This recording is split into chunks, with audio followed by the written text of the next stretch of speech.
بدهم ما ياكلوا، الأولاد بعد بدهم ما ياكلوا. والله ما احنا متهزين.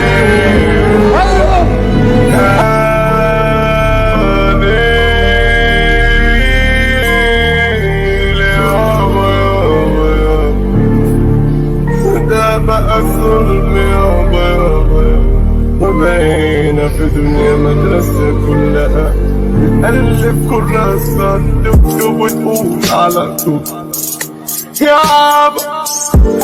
الطيب مظلوم كده ليه؟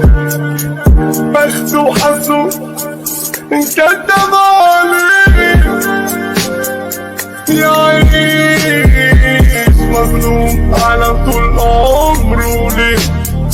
يبكوا ويشوفوا ولا كلمة حق تتقال عليه، والظالم ينعكس دنيتنا فيه. اضرب له التعظيم سلام وبدل ما نقول له يا ظالم نقول له لمعلم تمام.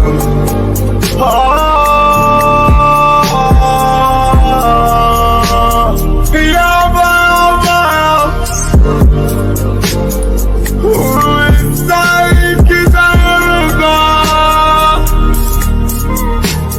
الطيب يعيش مظلوم على طول؟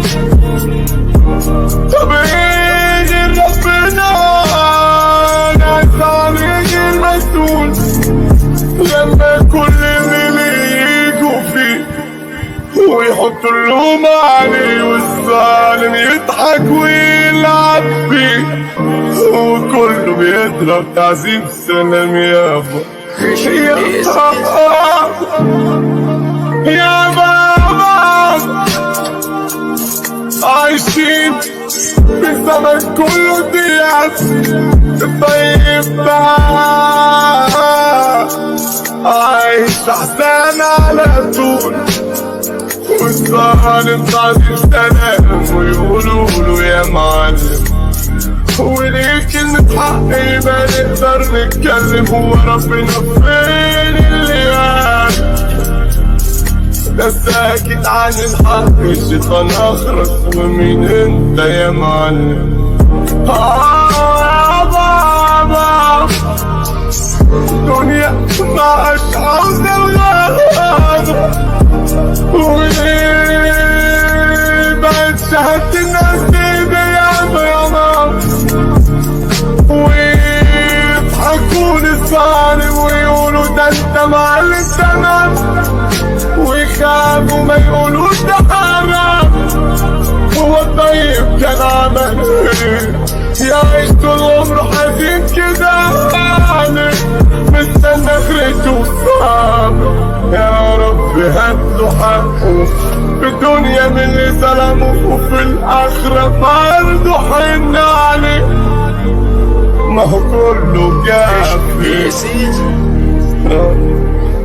يا بابا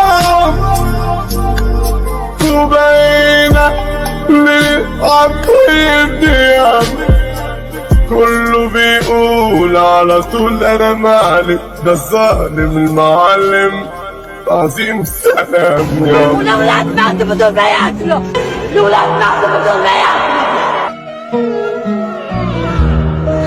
والله ما احنا متهزين.